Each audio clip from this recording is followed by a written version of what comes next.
जाति जनगणना से पता चलेगा कि कौन जात के लोग कितना गरीब है, कौन भीख मांग रहा है, कौन मजदूरी कर रहा है, कौन जो कूड़ा उठा रहा है। जातिवाद बढ़ेगा इससे? जातिवाद नहीं बनेगा, जातिवाद बनेगा नहीं। ये हिंदू समाज में जो गरीब तबका के लोग जो हैं, जो सामाजिक विकास के मुख्य धारा से नहीं जुड़ चुका है, दबे हैं, कुचले हैं, शोषित हैं, पीड़ित हैं, वंचित हैं, चाहे सवर्ण समाज के भी लोग गरीब हैं, जिनका जो है मासिक आमदनी 6,000 से कम है, वैसे लोगों का लिस्ट तैयार किया जा रहा है। जातीय जनगणना होगा, सरकार को आंकड़ा जाएगा।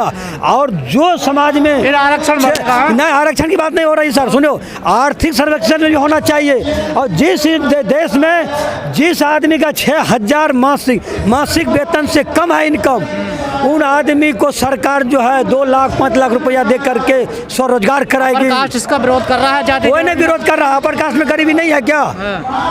गरीबी किस कास्ट में नहीं है?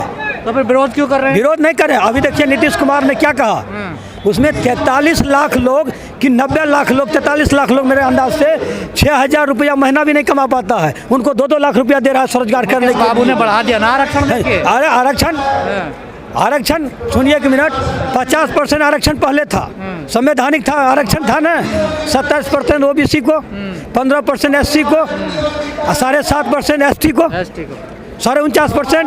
अब बीजेपी सरकार ने 2019 में क्या किया, 10% आर्थिक आधार पर आरक्षण दिया। कितना हो गया? 60 हो गया है। नीतीश कुमार 15% आरक्षण बढ़ाया, 75 किया, तो कौन ज़्यादा कर दिया? ये जरूरी था और सबको दिया।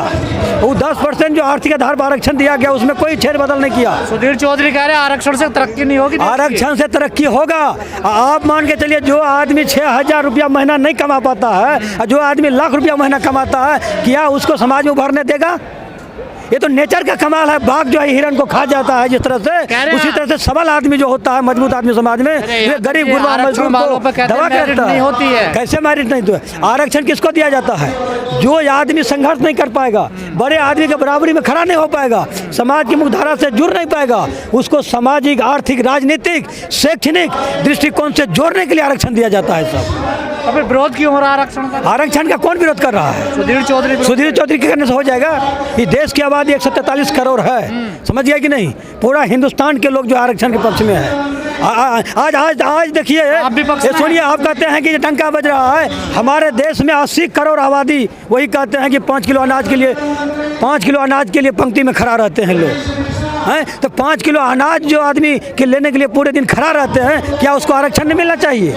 वो सरकारी सेक्टर में आ जाएगा। आज कॉपी कलम की दाम इतनी बढ़ गई, क्या उनका बच्चा पढ़ लेगा? क्या उनका बच्चा आज कुपोषण से पीड़ित हो रहा है बच्चा? क्या सुनिए, 70 रुपया लीटर दूध हो गया। दूध संपूर्ण आहार होता है। हिंदुस्तान के बच्चा दूध पी लेगा? नहीं होते। हिंदुस्तान का बच्चा जो है कॉपी कलम किताब स्कूल कॉलेज चला जाएगा? नहीं जाता है। देश की मैं एक चीज बता देता हूँ, हमारे देश की बहुसंख्यक समाज के पैर के नीचे जमीन नहीं है, सिर के ऊपर छत नहीं है, लोग किताब कॉपी नहीं खरीद सकते, बच्चे को कपड़ा नहीं दे पाते, और संपूर्ण आहार नहीं मिलता है। दूध को संपूर्ण आहार का दर्जा दिया गया है, 70 रुपया लीटर हो गया है। जो नन्हाल बच्चा जन्म लेता है, आजकल के डेट में माँ से भी दूध प्राप्त नहीं होता है, लेकिन वह बाहर से भी दूध खरीदे, कहाँ से खरीदेगा? 70 रुपया लीटर है। जितनी संख्या उसकी इतनी हिस्सेदारी होना चाहिए इस देश में। इस देश में तो जातिवाद, क्षेत्रवाद। एक बात बता दें आपको, चाइना इतना डेवलप क्यों है? मैंने शरद यादव का भाषण सुना था। चाइना में 95% लोग जो है ना, मैं थोड़ा यहाँ वांग जात का लोग है कहता है, वहाँ पर 5% ही अदर कास्ट का लोग है। वहाँ जातिवाद, धर्मवाद, क्षेत्रवाद, भाषावाद है ही नहीं। वे इससे फ्री है, इसीलिए वो आगे बढ़ रहा है। हम लोग जो है ना, अनावश्यक मुद्दा में हिंदू मुस्लिम मंदिर मस्जिद में फंसे हुए हैं। शरद यादव ने कहा था, हिंदुस्तान अगर एक कदम खिसकता है तो बड़ी मुश्किल से खिसकता है। क्यों? कि जातिवाद, धर्मवाद, परिवारवाद इतना जकड़ा हुआ है कि हिंदुस्तान को एक कदम इससे आगे बढ़ने नहीं देता है। इससे हमको बाहर निकलना पड़ेगा, तब जाके हम विश्वगुरु बनेंगे। ऐसे नहीं बनेंगे। परंपराओं के खिलाफ जा रहे हैं ना? क्या परंपराओं के खिलाफ जा रहे हैं? खासकर यादव तो बड़ा विरोध कर रहे हैं आजकल। कौन विरोध कर रहा है? कोई यादव विरोध नहीं कर रहा है। यहाँ हक की बात हो रही है। आज बताइए, OPS का कौन विरोध कर रहा है? कौन पढ़ रहा है? IAS हो, IPS हो, जो पुरानी पेंशन स्कीम में नहीं है, सब उसका डिमांड कर रहा है, सरकार को घेर रहा है। नहीं, सरकार घेर रहा है, ये बात ठीक है, लेकिन सरकार ये भी जानती है कि वोट हमें ही देगा। ये वोट नहीं, इस बार सरकार जो का नींद हराम है। इस बार मुद्दा मैंने बोला ना, जो रोटी, कपड़ा, मकान, शिक्षा, स्वास्थ्य, सड़क, पानी, बिजली, हर खेत को पानी और हर हाथ को काम चाहिए। मंदिर पे दोगे वोट तुम? आज नहीं देंगे मंदिर पर, मंदिर हम बना लिए, अरे समाज बनाया है। सुनिए सुनिए, मंदिर आज ही बना, सुनिए सनातन देश है, मंदिर प्राचीन काल में भी बना था, अभी भी बना है, आगे भी बनता रहेगा मंदिर। 22 तारीख को देखिए क्या होने वाला है देश में। अब आज जो पता है आज कौन दिन है? आज 22 नवंबर है। इसी दिन 22 नवंबर 1830 को महारानी झांसी की रानी लक्ष्मीबाई का जन्म हुआ था। अंग्रेज को भागना पड़ गया उसके आंदोलन से। आज उसी दिन हम लोग आंदोलन रखे मोदी जी अंग्रेज हैं, जिससे से अंग्रेज भागा था। अगर सरकार पुरानी पेंशन बहाल नहीं करेगी तो सरकार भी सत्ता से बेदखल हो जाएगी।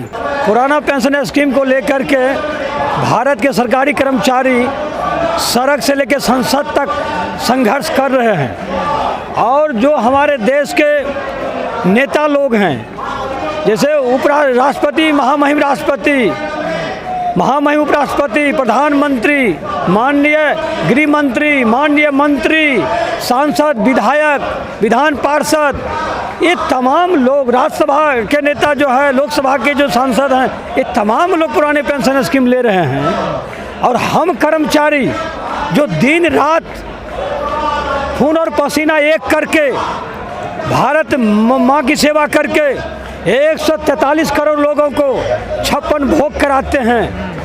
हम किसान अपना भूखे रहते हैं, लेकिन आम जनता को 56 भोग कराते हैं। लेकिन उस किसान को, मजदूर को, उस सरकारी कर्मचारी को, अर्धसैनिक बलों को सरकार पेंशन नहीं दे रही है और अपना खुद के पेंशन ले रही है। 22 दिसंबर 2003 को जो है बंद कर दिया गया और 22 दिसंबर 2003 से पहले वाले विज्ञापन में जिन लोगों को नौकरी सरकारी मिली, इसके खिलाफ है ये आंदोलन आपका? इतने खिलाफ, सरकार के खिलाफ है। जो लोग पेंशन ले रहे हैं और हम मजदूरों को नहीं दे रहे हैं, उनके खिलाफ है। जब ये पेंशन खत्म की गई किसकी सरकार थी?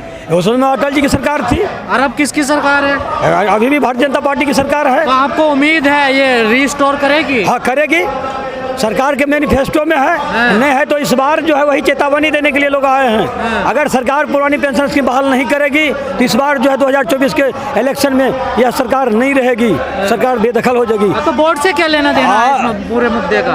आप सुनिए नहीं, आप 10 करोड़ लोग जो है पुराने पेंशन स्कीम में है। अगर पुराने पेंशन स्कीम में जितने भी सरकारी लोग हैं, उनका दोस्त, रिश्तेदार, समाज के लोग, वोट तो बीजेपी को दोगे ना आप लोग? बीजेपी को वोट देंगे। जब पुराना पेंशन स्कीम बहाल करेगा तब तो चुनाव से पहले 2023 में उनको पुराने पेंशन स्कीम बहाल करना पड़ेगा। तो धमकी दे रहे हो सरकार को? धमकी नहीं, मैं अधिकार है, मेरा जन्मसिद्ध अधिकार है। जिस तरह से बाल गंगाधर तिलक ने आज़ादी की लड़ाई में कहा था, आज़ादी मेरा जन्मसिद्ध अधिकार है और मैं इसे लेकर रहूँगा, ठीक उसी प्रकार से हिंदुस्तान के नौजवान जैसे ही सरकारी नौकरी पाता है, उनका जन्मसिद्ध अधिकार हो जाता है पुराना पेंशन स्कीम। ये सरकार को देना पड़ेगा। सरकार इसको बोझ मानती है? अपने बोझ मानती है तो खुद क्यों लिया है? राष्ट्रपति, उपराष्ट्रपति, प्रधानमंत्री, सांसद, विधायक, मंत्री, ये तमाम लोग बोझ है तो पुराना पेंशन स्कीम छोड़ दे, नया पेंशन स्कीम ले। जब एक देश है, एक कानून है, एक देश है, एक वोट है, एक वोट का कीमत जो है, जो राष्ट्रपति के वोट का कीमत है, जो प्रधानमंत्री के वोट का, सांसद, विधायक का वोट का कीमत है, वही आम इंसान का वोट का कीमत है। तो जब तो आप भी नया पेंशन स्कीम लो। एक देश है, एक पेंशन होना चाहिए। ऐसे डरती है सरकार? है हाँ, किस चीज़ से डरती है सरकार? सरकार वोट से डरती है और किसी से नहीं डरती है। अगर नहीं देगी पेंशन तो इस बार सत्ता से बेदखल हो जाएगी। आज देखिए सरकार धीरे धीरे सब कुछ को निजीकरण कर रही है, बेचती जा रही है। चाहे रेल हो, तेल हो, भेल हो, गेल हो, सेल हो, एयरक्राफ्ट हो, शिपयार्ड हो, LIC हो, BSNL हो, नुकसान में जा रहे हैं ना सारा सेक्टर, सरकारी सेक्टर। देखिए सरकार की जिम्मेदारी होती है प्राइवेट सेक्टर को सरकारी सेक्टर में लाने का, लेकिन ये सरकार जो है सरकारी सेक्टर को प्राइवेट सेक्टर में ला रही है। तो फिर जनता क्यों चुन रही है? जब जनता इस बार नहीं चुनेगी। इस बार जनता अगर पुराना पेंशन स्कीम बहाल नहीं किया और निजीकरण को नहीं रोका तो ये सरकार को सत्ता से बेदखल कर दिया जाएगा। मुद्दे नहीं होते हैं चुनाव में? अरे ये मुद्दा जो है ना राष्ट्रीय मुद्दा बन चुका है साहब। अरे यादव जी कहाँ मुद्दे? कहाँ?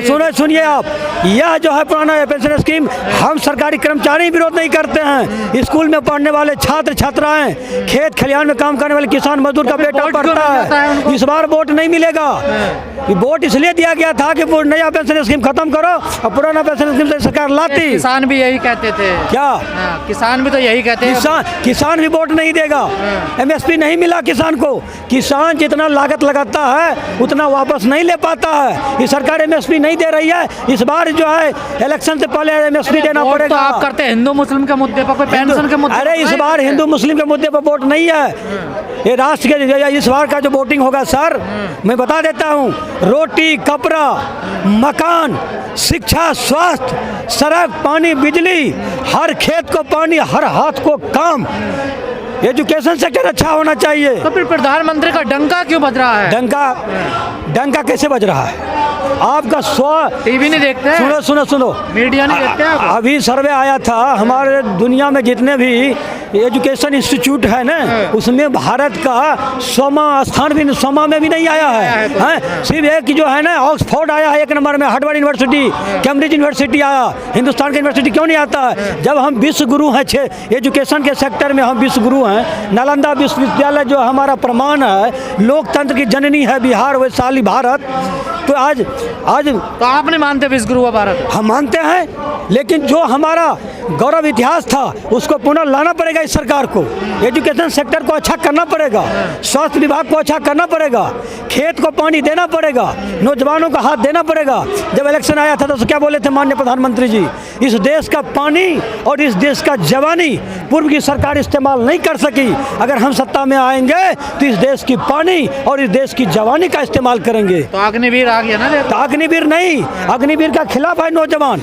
अग्निवीर में बहाली होता है, किसी दूसरे महकमा में नौकरी हो जाता है, छोड़ के भाग जाता है। जो देश सेवा करना आया वो चला गया रेल सेवा करने के लिए। वो अग्निवीर किस काम का? 4 साल का अग्निवीर। सुनिए सुनिए सुनिए, अरे सर आंदोलन तो करवे करेंगे, ये राष्ट्रीय आंदोलन फर्क पड़ा है 2023 में सरकार जो है पुराना पेंशन बहाल करेगी। मैं दावा करता हूं, अगर भूल बस सरकार बहाल नहीं करती है तो सरकार जो सत्ता से बेदखल होगी, ये भी आपको मैं कह देता हूं। सरकार नहीं डरती है ऐसी चीज? सरकार डर चुकी है। आप देखिएगा इसी दिन मोदी जी हैं। अरे मोदी जी, जब इंदिरा जैसी शक्तिशाली सरकार को जेपी आंदोलन ने सत्ता से बेदखल कर दिया तो वही जेपी आंदोलन के रूप में पुराना पेंशन स्कीम जो आंदोलन का रूप ले चुका है। यह आंदोलन जो है सरकार को भारी नुकसान पहुंचाएगा। शेर बताते हैं बीजेपी? अरे शेर काम करने से शेर होता है सर, काम करने से शेर होता है। ये पेंशन बहाल करे, ये रोज 2 करोड़ रोजगार की बात किए थे, हर साल 7 लाख रोजगार दिया। 22 करोड़ लोगों ने फॉर्म भरा, उसमें 7 लाख को रोजगार मिला। किस चीज़ का शेर है? विश्व गुरु कैसे बन रहा है फिर भारत? तो विश्व गुरु कैसे है? 4 ट्रिलियन की इकोनॉमी होगी। देखिए कितना, 4 ट्रिलियन। 4 सरकारी अधिकारी रिपोर्ट नहीं आया है। अभी भारत जो है ना 3.65 ट्रिलियन है ना। 1 ट्रिलियन जो है ना सर, 1 ट्रिलियन का लोहा दुनिया मानती है। अरे 1 ट्रिलियन 10 अरब के बराबर, 10 खरब के बराबर होता है। हमसे जानिए, पता भी नहीं होगा 1 ट्रिलियन बराबर कितना होता है। मोदी जी को नहीं पता होगा। 1 ट्रिलियन के बराबर होता है 10 खरब रुपया होता है। 5 ट्रिलियन का मतलब होता है 50 खरब रुपया। भारत 3.65 पर है, समझे ना। 5वां इकोनॉमी है भारत। 1 नंबर में चाइना है, 1 नंबर में अमेरिका है, 2 नंबर में चाइना है, 3 नंबर में जापान है, 4 नंबर में जर्मनी है, 5 नंबर में भारत है। हम तीसरे। और इन राज्यों में इस मुद्दा नहीं उठ रहा है, ओपीएस का कोई मुद्दा नहीं। अरे पूरा जन जन का मुद्दा है। आप चले जाइए, कौन सी पार्टी उठा रही है? सुनिए सर, सुनिए, हर पार्टी। कहाँ पार्टी? एक चीज सुनिए बता रहा हूँ। कर्नाटक में किसकी सरकार थी? बीजेपी की सरकार थी। ओपीएस मुद्दा जो है ना राष्ट्रीय मुद्दा बना और सरकार को कर्नाटक से बीजेपी सरकार को बेदखल कर दिया। सुनिए आप, हिमाचल प्रदेश में कांग्रेस की सरकार थी, भारतीय जनता पार्टी की सरकार थी। ओपीएस मुद्दा हॉबी बना, राष्ट्रीय मुद्दा बना, बीजेपी को शिकस्त दे दिया वहाँ पर भी। तो कांग्रेस सुनिए, उम्मीद जो सरकार पुरानी पेंशन स्कीम को लाएगा, जो पार्टियां लाएगी, पुरानी स्कीम की बात करेगी, उसी को वोट मिलेगा, वही देश पर राज करेगा। कांग्रेस राहुल गांधी कह रहे जाति जनगणना करवाएंगे, हमें वोट दो। जाति जनगणना बिहार में हो चुका है, जाति जनगणना होना चाहिए।